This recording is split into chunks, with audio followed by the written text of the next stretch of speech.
The first episode of The Last of Us was a very solid 8 out of 10 points, and it didn't stray away too much from the original game. So will the second episode continue this trend, and how good is it on its own? If you'd like to find out my take on that, then stay with me for this short review video.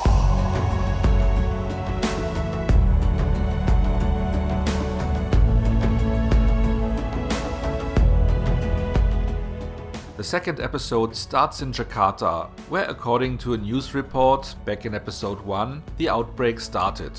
There the military brings in a scientist that is specialized on fungi, showing her the first infected and asking if there can be a cure or some kind of medicine, to which she just answered that they should consider just bombing the whole city, because there is no cure and nothing can be done. Then jumping back to our present, we find Joel and Tess guarding, or better, keeping an eye on Ellie as she sleeps. Because both of them just learned the night before that she is infected and might turn any second. Although she says she was infected 3 weeks ago, meaning that she might be immune. Something that is unheard of. While Tess is buying in and wants to bring her to the location that they promised the Firefly leaders that they would bring the girl to, Joel just wants to bring her back and just be done with all the nonsense. On the way to the place that they were supposed to bring her, they saw a lot of infected. And we learned that the infected are all connected, and if you kill one in one place, if they happen to be connected by fungal threads that came out of the earth, and might go for miles, then another group of infected quite far away might be informed about their whereabouts. So to be sure, they try to avoid those infected as much as they can. However, they need to go to the meeting point, but to get there they need to cross through a museum, where they are facing some infected, called clickers, whose heads are completely misformed and overgrown by fungi. They are blind but can hear very well and apparently are communicating by clicking sounds.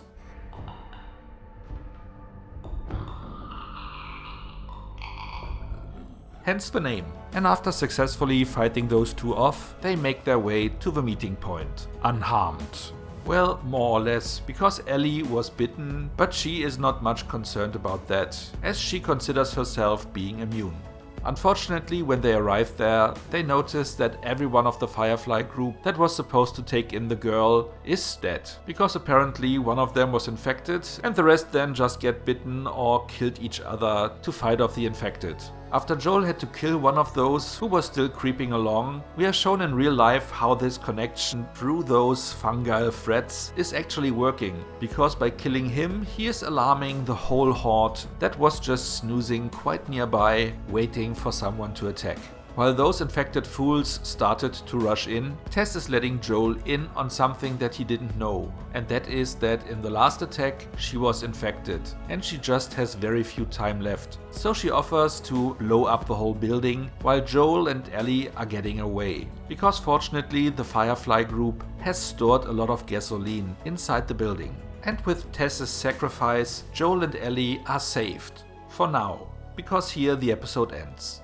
Episode 2 again keeps it very close to the original game, at least as far as I can remember it. So far the main difference between game and show is, like I said in the last video, Joel and Tess's motivation, which is here to get to Tommy, Joel's brother, while in the game they were initially just after a nice payday, because they are smugglers. As you can see by the comparatively short synopsis, in regards of storytelling, not really much happens, at least in the greater scheme of things. But the episode was still very interesting, because we were learning a lot about the characters, some about their backstory, some stuff about the world in which they live now, the rules of the infection for instance, and we were treated to a lot of nice set designs, because now we see the world as it is 20 years after the fact, in broad daylight, which they pulled off quite well. It's also explained why all buildings are looking so broken down, because the governments around the world were hitting all the big cities with bombs in an attempt to contain the fungus, which apparently in the Boston area worked better than in most other places. Still overall rather closed off, Joel started to open up at least a little bit to Ellie, and the two are on their way to actually bonding. But there is of course also a lot of banter, which is quite entertaining.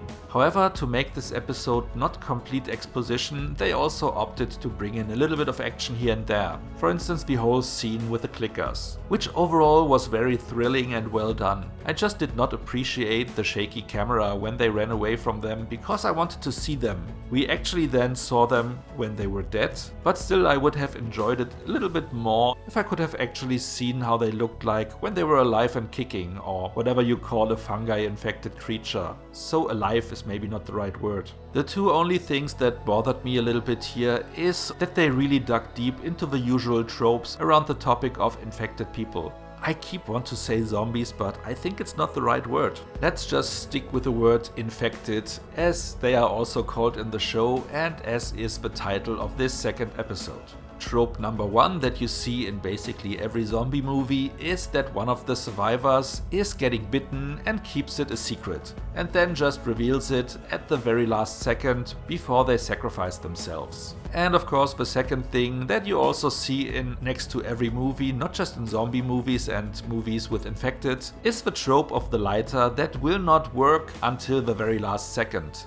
And then, of course, it finally works and everything goes as planned. But it is really not that original anymore to show a lighter just roughly 100 times malfunctioning. However, both of that might come straight out of the game, and I just might not remember it that exactly. In the game for sure Tess is also sacrificing herself, but I don't know if you also see how she does it and if her lighter also doesn't work at first. However, one thing I can say for sure, and that is that now we have reached a point from which on forward I don't know what happens anymore, because I only have played the game until roughly this point. So everything that comes in the next few weeks will be completely new for me as well. And this is pretty much everything I have this week. So let's get to the rating. But before we go there, let me ask you to like and share this video if you enjoyed it so far. And if you are no subscriber yet, maybe consider to change that. By also hitting the notification bell, you will get a heads up for most of my new videos. Now for the rating. Well, I can't really complain about much this week. I was well entertained, and even though not much was happening regarding the main story, we were still learning a lot and a lot of exposition was put in place. And there were some nice thrilling scenes along the way. The acting and the production values are still very high, and the relationships between the characters, especially the two leads, Ellie and Joel, is also developing quite nicely. It's a pity we already lost Tess as a character, and it's also a little bit surprising to me that her death was not as impactful as Sarah's death was last week, even though overall we have seen her less than Tess. In this regard, last week's episode was a little bit superior, and as I scored last week's episode with 8 out of 10 points, I think for this week, as it was not as impactful and also was bringing in these two tropes that I mentioned before, I am going to score this week's episode with 7.5 out of 10 points. As it was still a lot of fun, because a lot of things, but not most of them, were done very well this week. And just because they are playing it very close to the source material doesn't mean that the plot can feel a little bit derogatory. What about you? How did you like the second episode? Did you like the first one better, or is the second one superior for you because you get to see the clickers? Have you played the game as well, or are you just interested in how the show is turning out? Whatever it is you like to share, just let me know in the comments. So much for now, see you next time, and thanks for watching! Have you played the game as well, or are you just looking into the Have you played the game as well, or are you just interested in how the show is turning out?